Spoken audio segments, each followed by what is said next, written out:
In the last part of video, we learned about the first abiotic factor, that is temperature, how it affects on the distribution of organism, their physiological role, and based on the tolerance of temperature, the organisms are two types. Okay, in this video, like the PPT itself says that we are dealing with the second major abiotic factor, that is water.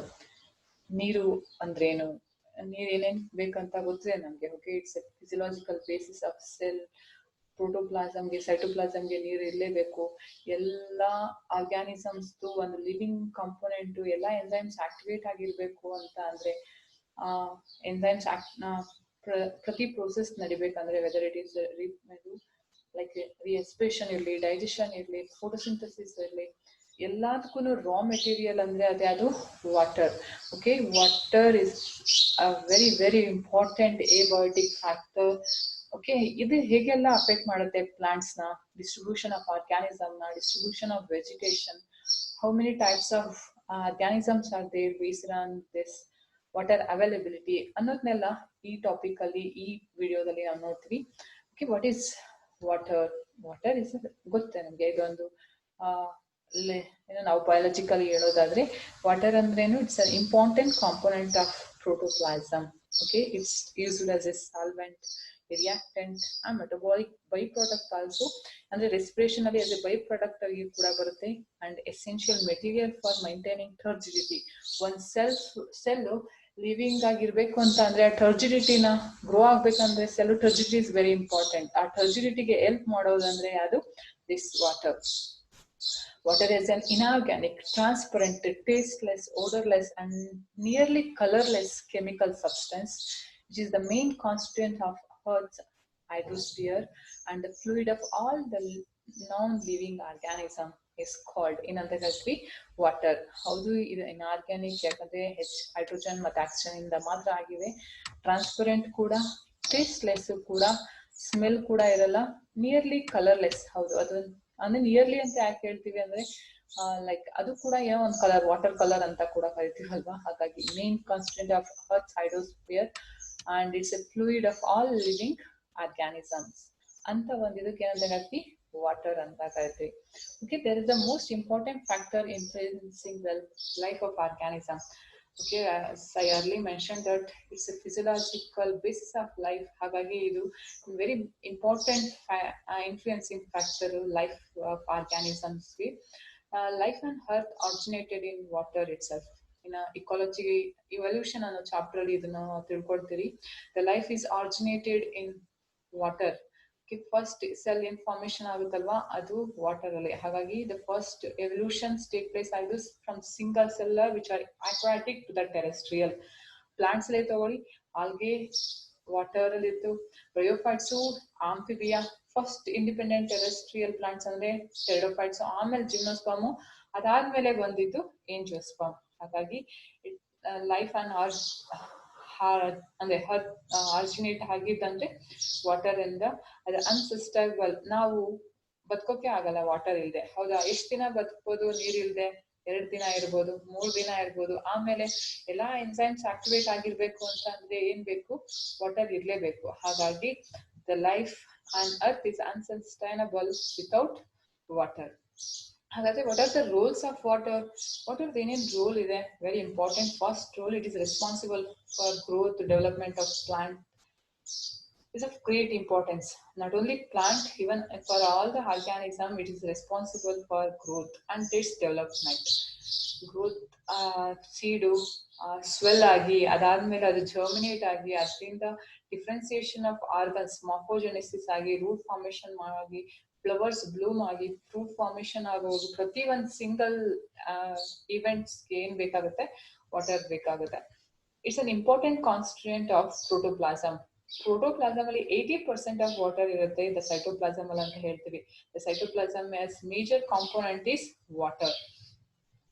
ಇದರಲ್ಲಿ cytoplasm ಅಲ್ಲಿ ಏನಿದೆಯಲ್ಲ, ಇದರಲ್ಲಿ most 80% ಏನಿರುತ್ತೆ cytoplasm ಅಲ್ಲಿ water ಇರುತ್ತೆ. ಇದು ಮಿಕ್ಕಿದ್ದು chemicals ಇರುತ್ತೆ, ಕೆಲವೊಂದು ಸೆಲ್ ಆರ್ಗ್ಯಾನಲ್ಸ್ ಇರುತ್ತೆ, ಬಯೋಮಾಲಿಕ್ಯೂಲ್ಸ್ ಇರುತ್ತೆ.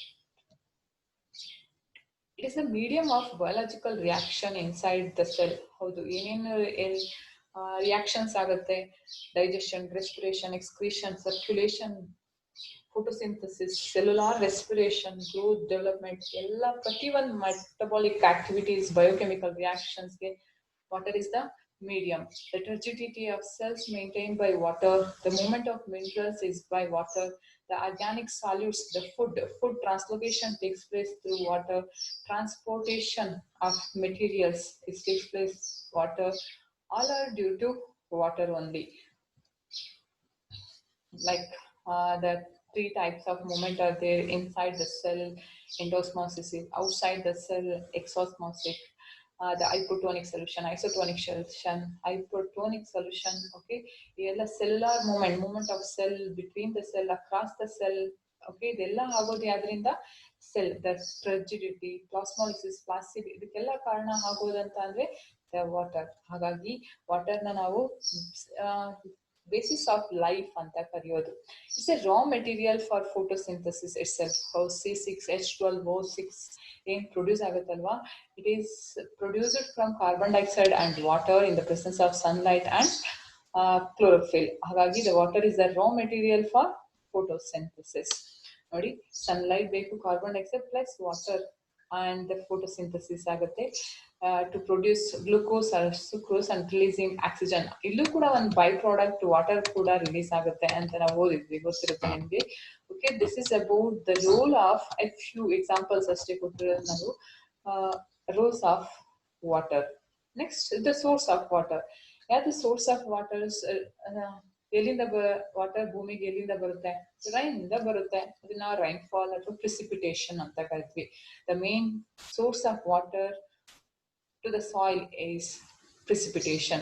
Precipitation includes, precipitation ಅಂತ ಯಾವ್ದಕ್ಕೆ ಕರಿತೀವಿ? ಕೆಮಿಸ್ಟ್ರಿಯಲ್ಲಿ ಪ್ರಿಸಿಪಿಟೇಷನ್ ಬೇರೆ, ಬಯಾಲಜಿಕಲಿ ಪ್ರಿಸಿಪಿಟೇಷನ್ ಅಂತ ಅಂದ್ರೆ ರೈನ್ ಫಾಲ್ ಕೂಡ, ಮಳೆ ಕೂಡ ಪ್ರಿಸಿಪಿಟೇಷನ್ ಅಲ್ಲಿ ಇರುತ್ತೆ.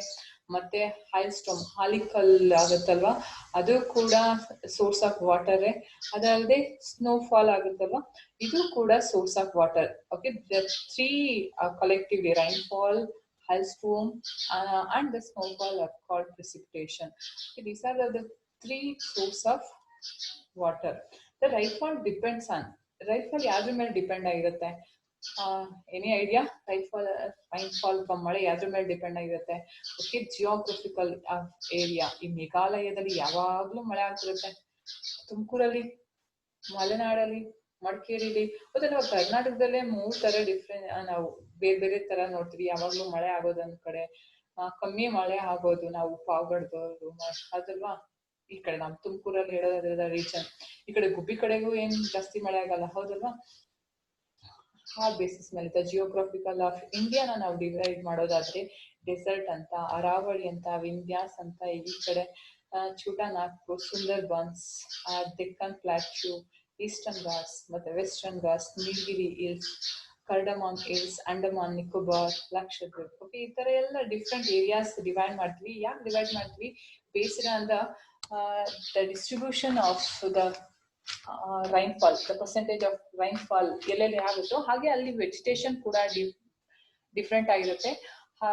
ವೆಜಿಟೇಷನ್ ಡಿಫ್ರೆಂಟ್ ಆದ್ರೆ ರೀಜನ್ಸ್ ಕೂಡ ಏನಾಗ್ತಾ ಹೋಗುತ್ತೆ? ಡಿಫ್ರೆಂಟ್ ಆಗ್ತಾ ಹೋಗುತ್ತೆ.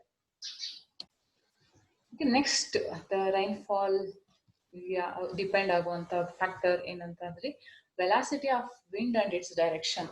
ವಿಂಡ್ ವೆಲಾಸಿಟಿ, ಈಗ ಮಳೆ ಬರ್ತಾ ಇರ್ಬೇಕಾದ್ರೆ ಹೇಳ್ತೀರಿ, ಗಾಳಿ ಬಂದ್ರೆ ಮಳೆ ತಗೊಂಡು ಹೋಗ್ಬಿಡ್ತು, ಜಾಸ್ತಿ ಗಾಳಿನೇ ಇರ್ಲಿಲ್ಲ ಅಂದ್ರೆ ಮಳೆ ಅಲ್ಲೇ ಹೋಗುತ್ತೆ, ಹೌದಲ್ವಾ. ಆ ಡೈರೆಕ್ಷನ್ ಕೂಡ, ತುಮಕೂರಲ್ಲಿ ಮಳೆ ಆಗ್ತಿರುತ್ತೆ, ನಿಮ್ ಊರಲ್ಲಿ ಮಳೆ ಆಗ್ತಾ ಇರಲ್ಲ, ಅಥವಾ ನಿಮ್ ಊರಲ್ಲಿ ಮಳೆ ಇರುತ್ತೆ, ಪಕ್ಕದ ಊರಲ್ಲಿ ಮಳೆ ಇರಲ್ಲ. ಓಕೆ, ಇದಕ್ಕೆಲ್ಲ ಕಾರಣ ಏನಂತಂದ್ರೆ the direction of wind and the velocity of wind. ತುಂಬಾ ಜೋರಾಗಿ ಗಾಳಿ ಬೀಸಿದ್ರೆ ಮಳೆನ ಒಂದ್ ಕಡೆಯಿಂದ ಇನ್ನೊಂದ್ ಕಡೆಗೆ ತಗೊಂಡು ಹೋಗ್ಬಿಡುತ್ತೆ ಅಂತ ನೀವೇ ಹೇಳ್ತೀರಿ, ದೊಡ್ಡವ್ರು ಹೇಳಿರೋದು ಕೇಳಿದಿರಿ. ಹಾಗಾಗಿ the rainfall depends on the velocity of wind and it's direction also. The wind ಹೇಗಾಗುತ್ತೆ, ಹೇಗೆ ಅದು ಮಳೆನ ತಗೊಂಡೋಗುತ್ತೆ ಬೇರೆ ಬೇರೆ ಕಡೆ ಅಂತ ತೋರಿಸಿದ್ರೆ ಒಂದು picture. These are the factors which depends on the rainfall. Rainfall depend ಅಂದ್ರೆ ಎಷ್ಟು ರೈನ್ ಆಗುತ್ತೆ ಅನ್ನೋದ್ರ ಮೇಲೆ ಡಿಪೆಂಡ್ ಆಗೋದು. The rainfall is an area decides the type of vegetation. ಮೊದಲೇ ಹೇಳ್ತಾ ಇದ್ವಿ, ಎಷ್ಟು ರೈನ್ಫಾಲ್ ಆಗುತ್ತೋ ಅದು ವೆಜಿಟೇಷನ್ ನ ಡಿಸೈಡ್ ಮಾಡುತ್ತೆ. ಮರಳುಗಾಡು ಅಥವಾ tropical evergreen forest, temperate evergreen forest ಅನ್ನೋದನ್ನ ಯಾರು ಡಿಸೈಡ್ ಮಾಡ್ತಾರೆ? ರೈನ್ಫಾಲ್ ಡಿಫೈನ್ ಮಾಡುತ್ತೆ. The types of vegetation. Types of vegetation based on the rainfall. ಎಷ್ಟು ಪರ್ಸೆಂಟ್ ಆಫ್ ಎಷ್ಟು ಸೆಂಟಿಮೀಟರ್ ಆಫ್ ಮಳೆ ಆಗಿದೆ ಅದ್ರ ಮೇಲೆ ವೆಜಿಟೇಷನ್ ಕೂಡ ಕ್ರಿಯೇಟ್ ಆಗುತ್ತೆ ಬೇಸ್ಡ್ ಆನ್ ದ ರೈನ್ಫಾಲ್. ನೋಡಿ, ಆನ್ಯುಯಲ್ ರೈನ್ಫಾಲು 0 to 10 ಅಷ್ಟಿದ್ರೆ ಝೀರೋಫೈಟ್ಸ್ ಅಥವಾ ಡೆಸರ್ಟ್ ಫಾರ್ಮೇಶನ್ ಆಗುತ್ತೆ ಅಥವಾ CM. ನೆಕ್ಸ್ಟ್ ಒನ್ ಅಥವಾ ಲೆಸ್ ದಾನ್ 25 CM ಇದ್ರೆ, ಓಕೆ, ಎಷ್ಟಿರುತ್ತೆ? ಲೆಸ್ ದ್ಯಾನ್ 25 CM ಇದ್ರೆ, 25 ಸೆಂಟಿಮೀಟರ್ಗಿಂತ ಕಮ್ಮಿ ಇದ್ರೆ ಅದು ನಾವೇನಂತ ಕರಿತೀವಿ? ಡೆಸರ್ಟ್ ಅಂತ ಕರಿತೀವಿ. ನೆಕ್ಸ್ಟ್ ಒನ್ 10 to 30 ಅದು ಗ್ರಾಸ್ ಲ್ಯಾಂಡ್ ಅಂತ ಕರಿತೀವಿ. ಅಥವಾ ಸೆಂಟಿಮೀಟರ್ ಅಲ್ಲಿ ಹೇಳೋದಾದ್ರೆ 25 to 75 CM, ಅಂದ್ರೆ 25 ಸೆಂಟಿಮೀಟರ್ ಇಂದ 75 ಸೆಂಟಿಮೀಟರ್ ಅಷ್ಟು ಮಳೆ ಆದ್ರೆ ಆ ರೀಜನ್ ನಾವೇನಂತ ಕರಿತೀವಿ? ಗ್ರಾಸ್ ಲ್ಯಾಂಡ್ ಅಂತ ಕರಿತೀವಿ. ಇನ್ನ ಫಾರೆಸ್ಟ್ ಏರಿಯಾಸ್ ಲೈಕ್ ಟೆಂಪರೇಟ್ ಇರ್ಬೋದು, ಡೆಸಿಡಿಯಸ್ ಇರ್ಬೋದು, ಅಂತ ರೀಜನ್ಸ್ ಅಲ್ಲಿ ಆಗುವಂಥದ್ದು ಟ್ರಾಪಿಕಲ್ ಡೆಸಿಡಿಯಸ್ ತಗೊಳ್ಳಿ ಅಥವಾ ತೈಗ ತಗೊಳ್ಳಿ ಅಥವಾ ಟೆಂಪರೇಟ್ ಡೆಸಿಡಿಯಸ್ ಫಾರೆಸ್ಟ್ ತಗೊಳ್ಳಿ ಅಥವಾ ಚಪ್ಪರಲ್ ಅದ್ರಲ್ಲಿ ತಗೊಳ್ಳಿ, ಎಷ್ಟಾಗುತ್ತೆ ಅಂತ ಅಂದ್ರೆ 50 to 200 centimetre, depends on the types of forest. ಅದು ಡೆಸಿಡಿಯಸ್ ಫಾರೆಸ್ಟ್ ಆಗಿದ್ರೆ 100 to 200 ಸೆಂಟಿಮೀಟರ್ ಆಗುತ್ತೆ. ತೈಗಾ ಅಂತ ಹೇಳ್ತೀವಲ್ಲ, ಕೋನಿಫರಸ್ ಫಾರೆಸ್ಟ್, ಅದಿದ್ರೆ 100 to 250 ಸೆಂಟಿಮೀಟರ್ ಆಗುತ್ತೆ. ಟೆಂಪರೇಟ್ ಅಥವಾ ಡೆಸಿಡಿಯಸ್ ಫಾರೆಸ್ಟ್ ಆದ್ರೆ 75 to 150 ಸೆಂಟಿಮೀಟರ್ ಅಷ್ಟು ಮಳೆ ಆಗುತ್ತೆ ಅಲ್ಲಿ. ಇನ್ನು ಚಪ್ಪರಲ್ ಬಯೋಮ್ಸ್ ಗಳಲ್ಲಿ ಎಷ್ಟಾಗುತ್ತೆ ಅಂದ್ರೆ 50 to 75 ಸೆಂಟಿಮೀಟರ್ ಆಗುತ್ತೆ ವಿಂಟರ್ ಅಲ್ಲಿ. ಓಕೆ, ಇನ್ನು ಲಾಸ್ಟ್ ಒನ್ ವೆಟ್ ಫಾರೆಸ್ಟ್ ಅಥವಾ ರೈನ್ ಫಾರೆಸ್ಟ್ ಅಥವಾ ಎವರ್ ಗ್ರೀನ್ ಟ್ರಾಪಿಕಲ್ ಫಾರೆಸ್ಟ್ ಅಲ್ಲಿ 250 to 400 ಆಗುತ್ತೆ. ಎಷ್ಟಾಗುತ್ತೆ? 250 to 400 ಸೆಂಟಿಮೀಟರ್. ಇದರಲ್ಲಿ ಎವರ್ಗ್ರೀನ್ ಫಾರೆಸ್ಟ್ ಫಾರ್ಮೇಶನ್ ಆಗುತ್ತೆ 250 to 400 ಸೆಂಟಿಮೀಟರ್. ಇದ್ರ ಬಗ್ಗೆನೂ ಕೂಡ ಕಾಂಪಿಟೇಟಿವ್ ಎಕ್ಸಾಮ್ ಅಲ್ಲಿ ಕೇಳ್ತಾರೆ. Based on the distribution of rain, based on the rain the distribution of vegetation type, like 20 less than 25 CM ಇದ್ರೆ ಯಾವ್ದಾಗುತ್ತೆ? ಡೆಸರ್ಟ್. ಗ್ರಾಸ್ ಲ್ಯಾಂಡ್ 25 ಇಂದ 75, ಚಪ್ಪರಲ್ಲೂ 50 to 75 centimetre ಆಗುತ್ತೆ. ಮತ್ತೆ ಟೆಂಪರೇಟ್ ಡೆಸಿಡಿಯಸ್ ಫಾರೆಸ್ಟ್ ಅಲ್ಲಿ ಎಷ್ಟಾಗುತ್ತೆ? 75 to 150 CM ಆಗುತ್ತೆ. ತೈಗಾ ಅಥವಾ ಕೋನಿಫರಸ್ ಫಾರೆಸ್ಟ್ ಅಲ್ಲಿ 100 ದಿಂದ 250 ಸೆಂಟಿಮೀಟರ್ ಆಗುತ್ತೆ. ಟ್ರಾಪಿಕಲ್ ಡೆಸಿಡಿಯಸ್ ಫಾರೆಸ್ಟ್ ಅಲ್ಲಿ ಎಷ್ಟಾಗುತ್ತೆ? 100 ಇಂದ 200 ಸೆಂಟಿಮೀಟರ್. ಇನ್ನ ಎವರ್ಗ್ರೀನ್ ಟ್ರಾಪಿಕಲ್ ಫಾರೆಸ್ಟ್ ಅಲ್ಲಿ ಎಷ್ಟಾಗುತ್ತೆ? 250 to 400 ಸೆಂಟಿಮೀಟರ್ ಅಷ್ಟು ಮಳೆ ಆಗುತ್ತೆ. ಆ ಬೇಸ್ ಏನಾಗುತ್ತೆ? ವೆಜಿಟೇಷನ್ ಕೂಡ ಡಿಸೈಡ್ ಆಗುತ್ತೆ. ಇನ್ನು ಅಕ್ವಾಟಿಕ್ ಆರ್ಗ್ಯಾನಿಸಮ್ಸ್ಗೆ ವಾಟರ್ಗೂ ಏನ್ ರಿಲೇಶನ್ಶಿಪ್? ಅವು ಆರ್ಗ್ಯಾನಿಸಮ್ಸ್ ಲೈಕ್ ನೀರಲ್ಲಿ ಇರೋರಿಗೆ ನೀರಿನ ಪ್ರಾಬ್ಲಮ್ ಏನು ಬರಲ್ಲ ಅನ್ನೋ ಒಂದು ಯೋಚನೆ ಇರುತ್ತೆ ಅಲ್ವಾ. ಯಾವಾಗ್ಲೂ ಅವ್ರು ನೀರಲ್ಲೇ ಇರೋದ್ರಿಂದ ಅವ್ರಿಗೆ ಸ್ಕೇರ್ಸಿಟಿ ಆಫ್ ವಾಟರ್ ಇರಲ್ಲ ಅಂತ ನಾವು ಅನ್ಕೊಂಡಿರ್ಬೋದು. ಆದ್ರೆ the so many factors, the chemical composition of water affect the distribution of organism. C water, fresh water ಅಂತ ಎಲ್ಲ ಹೇಳ್ತೀವಲ್ವಾ. ಅದಲ್ಲದೆ pH ಕೂಡ ಅಕ್ವಾಟಿಕ್ ಆರ್ಗ್ಯಾನಿಸಮ್ಸ್ ಡಿಸ್ಟ್ರಿಬ್ಯೂಷನ್ ನ ಅಫೆಕ್ಟ್ ಮಾಡುತ್ತೆ. ಓಕೆ, ಈಗ ನೋಡೋಣ ಬನ್ನಿ. The life of aquatic organisms ಯಾವ್ದ್ರ ಮೇಲೆ ಡಿಪೆಂಡ್ ಆಗಿದೆ ಅಂತಂದ್ರೆ, the first one chemical composition of water ಮೇಲೆ ಇದು the distribution of aquatic organisms ಆಗಿರುತ್ತೆ. ದ ವಾಟರ್ ಕಿಲೋಗ್ರಾಮ್ ಅಲ್ಲಿ other component ಸಾಲಿನಿಟಿ, other most sodium, sulphate, magnesium, bicarbonate, calcium, other ಮತ್ತೆ chloride ಇಷ್ಟಿರುತ್ತೆ. ಇವೆಲ್ಲ ಬೇಸಿರ ಅಂದ್ರೆ ಸಿ ವಾಟರ್ ಅಲ್ಲಿ ಇಷ್ಟಿರುತ್ತೆ. ಅಂದ್ರೆ ಫ್ರೆಶ್ ವಾಟರ್ ಏನಿರುತ್ತೆ, ಈ ತರ ಕೆಮಿಕಲ್ ಕಾಂಪೋಸಿಷನ್ ಅಲ್ಲಿ ದ ಡಿಸ್ಟ್ರಿಬ್ಯೂಷನ್ ಆಫ್ ಆರ್ಗ್ಯಾನಿಸಮ್ಸ್ ಕೂಡ ಏನಾಗ್ತಾ ಹೋಗುತ್ತೆ? ಚೇಂಜ್ ಆಗ್ತಾ ಹೋಗುತ್ತೆ. Next one pH. The pH range from 0 to 14, 1 to 14. ಅದರಲ್ಲಿ 1 ಇಂದ 6.5 ಅಸಿಡಿಕ್, 7 ನ್ಯೂಟ್ರಲ್, 7.5 to 14 ಬೇಸಿಕ್ ಅಂತ ಏನ್ ಹೇಳ್ತೀವಲ್ವಾ, ಆ ತರ pH ಕೂಡ ಒಂದ್ ಕಡೆಯಿಂದ ಇನ್ನೊಂದ್ ಕಡೆಗೆ ವಾಟರ್ ಅಲ್ಲೂ ಕೂಡ ಡಿಫ್ರೆನ್ಸ್ ಇರುತ್ತೆ. ನೋಡಿ ಇಲ್ಲಿ ಇದು 8.1 ಬಂತ ಅಂದ್ರೆ ಇಲ್ಲಿ ಎಷ್ಟು ಕಲರ್ ವೇರಿಯೇಷನ್ಸ್ ಇದೆ ವಾಟರ್ ಅಲ್ಲಿ, ಅಷ್ಟು ಒಂದೊಂದ್ರಲ್ಲಿ. ಇಲ್ಲಿ ನೋಡಿ, ಇಲ್ಲಿ ಬೇಸಿಕ್ ತುಂಬಾ ಜಾಸ್ತಿ ಇದೆ, ಇಲ್ಲಿ ಬ್ಲೂ ಅಸಿಡಿಕ್ ಇದೆ. ಈ ತರ ಇಲ್ಲಿ ವೆಜಿಟೇಷನ್ ಅಂದ್ರೆ ಡಿಸ್ಟ್ರಿಬ್ಯೂಷನ್ ಆಫ್ ಆರ್ಗ್ಯಾನಿಸಮ್ ಕೂಡ ಏನಾಗ್ತಾ ಹೋಗುತ್ತೆ?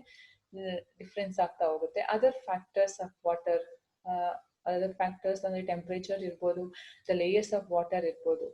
ನೆಕ್ಸ್ಟ್ ಒನ್ aquatic organisms ಅಲ್ಲಿ based on the salt concentration ನಾವು aquatic ರಿಸೋರ್ಸಸ್ನ ಟೂ ಟೈಪ್ಸ್ ಆಗಿ ಡಿವೈಡ್ ಮಾಡ್ತೀವಿ ಮೇನ್ ಆಗಿ ಫ್ರೆಶ್ ವಾಟರ್ ಮೆರೈನ್ ವಾಟರ್ ಅಂತ. ಅದರಲ್ಲಿ ಸಾಲ್ಟ್ ಕಾನ್ಸಂಟ್ರೇಷನ್ ಎಷ್ಟಿದೆ ಅಂತಾನು ಕೂಡ ಕೇಳ್ತಾರೆ. The salt concentration measured as salinity per 1000 is less than 5 in inland. ಅಂದ್ರೆ what is salinity? The salt concentration measured as salinity per 1000 ಗೆ ಲೆಸ್ ದ್ಯಾನ್ 5 ಇದ್ರೆ ಅದನ್ನ ಇನ್ಲ್ಯಾಂಡ್ ವಾಟರ್ಸ್ ಅಂತ ಕರಿತೀವಿ. 30 to 35 ಇದರಲ್ಲಿರುತ್ತೆ ಸಿ ವಾಟರ್ ಅಲ್ಲಿ ಇರುತ್ತೆ. And more than 100 instances super haline lagoons. ಏನದು lagoons ಅಂದ್ರೆ ಏನು? ಲಗೂನ್ಸ್ ಅಂತ ಅಂದ್ರೆ ಲಗೂನ್ಸ್ ಅಂತ ಅಂದ್ರೆ A body of water separated from C water. ಅಂದ್ರೆ ಅದರಲ್ಲಿ 100% ಸಲೈನ್ ಇರುತ್ತೆ, 10% ಸಾಲ್ಟ್ ಇರುತ್ತೆ. ತುಂಬಾ ಜಾಸ್ತಿ ಉಪ್ಪಿರೋ ಅಂತ ಒಂದು ಸರೋವರ, ಅದಕ್ಕೆ ಲಗೂನ್ಸ್ ಅಂತ ಕರಿತೀವಿ. ಯಾಕೆ ಲಗೂನ್ ಫಾರ್ಮೇಶನ್ ಆಗುತ್ತೆ ಅಂತ ಅಂದ್ರೆ ಆ ಲಗೂನ್ಸ್ ಎಲ್ಲಿ ಮಳೆ ಕಮ್ಮಿ ಇರುತ್ತೋ ಅಥವಾ ಇನ್ಫ್ಲೋ ಆಫ್ ಫ್ರೆಶ್ ವಾಟರ್ ಅಥವಾ ಸಿ ವಾಟರ್ ಇನ್ಫ್ಲೋ ಅದಕ್ಕೆ ಕಮ್ಮಿ ಇದ್ದಾಗ ಆ ತರ ಕಟ್ಟೆಗಳು ಫಾರ್ಮೇಶನ್ ಆಗುತ್ತೆ. ಅವನ್ನ ಲಗೂನ್ಸ್ ಅಂತ ಕರಿತೀವಿ. ಸೂಪರ್ ಹಲೈನ್ ಜಾಸ್ತಿ ಮೋರ್ ದ್ಯಾನ್ 100% ಅಷ್ಟಿದ್ರೆ ಅಥವಾ 10% ಸಾಲ್ಟ್ ಇದ್ರೆ ಅದನ್ನ ಏನಂತ ಕರಿತೀವಿ? ಸೂಪರ್ ಹಲೈನ್ ಲಗೂನ್ಸ್ ಅಂತ ಕರಿತೀವಿ. Based on the tolerance of this salinity, the organisms are of two types, ಯೂರಿಹಲೈನ್ ಮತ್ತೊಂದು ಸ್ಟೀನೋಹಲೈನ್. ಅದರಲ್ಲಿ ಫಸ್ಟ್ ಒನ್ ಯೂರಿಹಲೈನ್ ಅಂತ ಅಂದ್ರೆ the organism can tolerate wide range of salinity ಅಂತವನ್ನ ಯೂರಿಹಲೈನ್ ಅಂತ ಕರಿತೀವಿ. ಅದರಲ್ಲಿ ಎಕ್ಸಾಂಪಲ್ ಮೋಲಿ ಅಂತ. ಮೋಲಿ ಅಂದ್ರೆ ಒಂದು fish, different types of mollies ಇರುತ್ತೆ. Golden, black, mosaic, yellow, black, silver, ಈ ತರದ್ದು ಮೋಲಿ ಫಿಶ್. ಇದು ವೈಡ್ ರೇಂಜ್ ಆಫ್ ಸಲಿನಿಟಿನ ಏನ್ ಮಾಡುತ್ತೆ? ಫೇಸ್ ಮಾಡುತ್ತೆ. ಗ್ರೀನ್ ಕ್ರಾಬ್, ಗ್ರೀನ್ ಕಲರ್ ಇರೋದ್ರಿಂದ ಅದನ್ನ ಗ್ರೀನ್ ಕ್ರಾಬ್ ಅಂತ ಕರಿತೀವಿ. ಇಟ್ ಲೀವ್ಸ್ ಬೋತ್ ಇನ್, ಇವ್ರೆಬ್ರು ಯಾಕೆ ವೈಡ್ ರೇಂಜ್ ಅಥವಾ ಯೂರಿಹಲೈನ್ ಅಂತ ಕರಿತೀವಿ ಅಂದ್ರೆ these two lives both in fresh water and salt water, ಎರಡರಲ್ಲೂ ಸರ್ವೈವ್ ಆಗೋ ಕೆಪಾಸಿಟಿ ಇರೋದ್ರಿಂದ ಇವ್ರನ್ನ ಯೂರಿಹಲೈನ್ ಅಂತ ಕರಿತೀವಿ. Next one, the organism are restricted to narrow range of salinity are called stenohaline. ಬರೀ ನ್ಯಾರೋ ಲೈನ್ಗೆ ಲೈಕ್ ರಿಸ್ಟ್ರಿಕ್ಟ್ ಆಗಿದೆ ಅಂತವನ್ನ ಸ್ಟೀನೋಹಲೈನ್ ಅಂತ ಕರಿತೀವಿ. Example fresh water organisms, marine water organisms ಅಲ್ಲಿ ಇರುವಂತವು. ಮೈಗ್ರೇಟಿವ್ ಫಿಶಸ್ ಲೈಕ್ ಹಿಲ್ಸಾ, ಸಾಲ್ಮನ್, ಇವರೆಲ್ಲ ಓನ್ಲಿ ಹೇಗ್ಲೇ ಮಾಡಕ್ ಮಾತ್ರ ಆ ಕಡೆ ಈ ಕಡೆಗೆ ಹೋಗಿ ಬರ್ತವೆ. ಬಂದ ತಕ್ಷಣ ಏನಾಗುತ್ತೆ? ಸತ್ತೋಗ್ಬಿಡುತ್ತೆ. ಯಾಕೆ ಸತ್ತೋಗುತ್ತೆ? ಸಡನ್ ಆಗಿ ಆಸ್ಮೋಟಿಕ್ ಚೇಂಜ್ ಆಗೋದ್ರಿಂದ ಅವ್ರೇನಾಗ್ತಾರೆ? ಅವುಗಳದ್ದು ಡೆತ್ ಆಗುತ್ತೆ. ಈಗ ಫ್ರೆಶ್ ವಾಟರ್ ಫಿಶಸ್ ನ ತಗೊಂಡೋಗಿ ನಾವು ಮೆರೈನ್ ವಾಟರ್ ಹಾಕಿದ್ರೆ ಏನಾಗುತ್ತೆ? Because of continuous exosmosis fish ಸತ್ತೋಗುತ್ತೆ. ಅದೇ ಮೆರೈನ್ ವಾಟರ್ನ ಸಾಲ್ಟ್ ವಾಟರ್ ಅಥವಾ ಫ್ರೆಶ್ ವಾಟರ್ ತಂದಾಕಿದ್ರೆ ಏನಾಗುತ್ತೆ? ಅಲ್ಲಿ ಕಂಟಿನ್ಯೂಸ್ ಎಂಡೋಸ್ಮಾಸಿಸ್ ಆಗಿ ಬರ್ಸ್ಟ್ ಆಗಿ ಏನಾಗುತ್ತೆ? ಸತ್ತೋಗ್ಬಿಡುತ್ತೆ. These are the two types of organism based on their tolerance of saline, euryhaline and stenohaline. ಅದಕ್ಕೆ ಎಕ್ಸಾಂಪಲ್ ದಸ್ ಇಲ್ಸಾ, ಇನ್ನೊಂದು ಸಾಲ್ಮನ್. ಇವರಿಬ್ರು ಮೈಗ್ರೇಟರಿ ಬರ್ಡ್ಸ್. ಆಗ್ಲೇ ಹೇಳಿದಾಗೆ the fresh water animals cannot leave marine water ಅಲ್ಲಿ ಇರಲ್ಲ.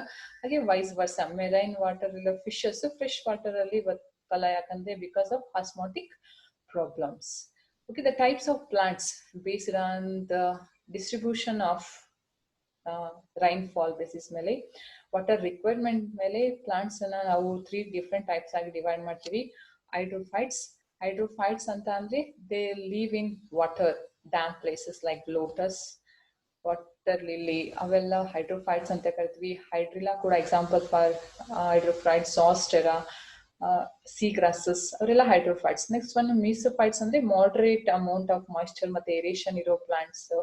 ಎಕ್ಸಾಂಪಲ್ ಬ್ಯಾನಿಯನ್ ಇರ್ಬೋದು ಅಥವಾ ಮ್ಯಾಂಗೋ ಇರ್ಬೋದು, ಅವನ್ನೆಲ್ಲ ಮೀಸೋಫೈಟ್ಸ್ ಅಂತ ಕರಿತೀವಿ. Next one xerophytes. Dry habitat ಅಲ್ಲಿ, ಡೆಸರ್ಟ್ ಅಲ್ಲಿ ವಿತ್ ಹೈ ಟೆಂಪರೇಚರ್ ಅಲ್ಲಿ ಬೆಳೆಯೋಣ ಝೀರೋಫೈಟ್ಸ್ ಅಂತ ಕರಿತೀವಿ. Example tamarix. Okay, ಟ್ಯಾಮರಿಕ್ಸ್ ornamental plant ಆಗಿ ಯೂಸ್ ಮಾಡ್ತೀವಿ. ಕ್ಯಾಲೋಟ್ರೋಪಿಸ್ ಎಕ್ಸಾಂಪಲ್, ಕ್ಯಾಲೋಟ್ರೋಪಿಸ್ ಎಕ್ಕದ ಗಿಡ, ಮತ್ತೆ ನೀರಿಯಂ ಕಣಗಲ್ ಗಿಡ ಗೊತ್ತಲ್ವಾ, ಇವ್ರನ್ನೆಲ್ಲ ನಾವು ಝೀರೋಫೈಟ್ಸ್ ಅಂತ ಕರಿತೀವಿ. ಅದಲ್ದೇನೆ ಇನ್ನು ಹೈಗ್ರೋಫೈಟ್ಸ್ ಅಂತ ಕೂಡ ಹೇಳ್ತೀವಿ. ಹೈಗ್ರೋಫೈಟ್ಸ್ ಅಂತ ಅಂದ್ರೆ the plants grow in like ಕಟೇಷನ್ ಆಗುವಂತವು, ಲೈಕ್ ರನ್ ಪ್ಲೇಸ್, ಅಲ್ಲಿ ಕೂಡ ಅಂತವನ್ನೆಲ್ಲ ವೆಟ್ ಲ್ಯಾಂಡ್ ಅಲ್ಲಿ ಬೆಳೆಯೋನ ಹೈಗ್ರೋಫೈಟ್ಸ್ ಅಂತ ಕರಿತೀವಿ. ಟ್ರೋಫೋಫೈಟ್ಸ್ ಅಂತ ಇನ್ನೊಂದು ಟೈಪ್ ಇದೆ. ಆ ಟ್ರೋಫೋಫೈಟ್ಸ್ ಅಂದ್ರೆ ಹೈಗ್ರೋಫಿಲಸ್, ರೈನಿ ಸೀಸನ್ ಅಲ್ಲಿ ಅವು ಹೈಗ್ರೋಫೈಟ್ಸ್ ಆಗಿರುತ್ತೆ. ಸಮ್ಮರ್ ಸೀಸನ್ ಅಥವಾ ವಿಂಟರ್ ಸೀಸನ್ ಅಲ್ಲಿ ಅವು ಝೀರೋಫಿಲಸ್ ಆಗಿರ್ತವೆ, ಅಂತವನ್ನ ನಾವು ಟ್ರೋಪೋಫೈಟ್ಸ್ ಅಂತ ಕರಿತೀವಿ. Okay, this is about the abiotic factor. The second major one, that is water. ಇದರಲ್ಲಿ ಏನೇನು ಓದಿದ್ವಿ ನಾವು ಅಂದ್ರೆ water, what is water, what are the roles of water, the sources of water ಏನು, the types of vegetation based on the rainfall, and aquatic organisms distribution, and the types of plants. Okay, this is about the abiotic factor called, and the role, types of organisms of urealine and stenohaline organisms. Okay, this completes the water.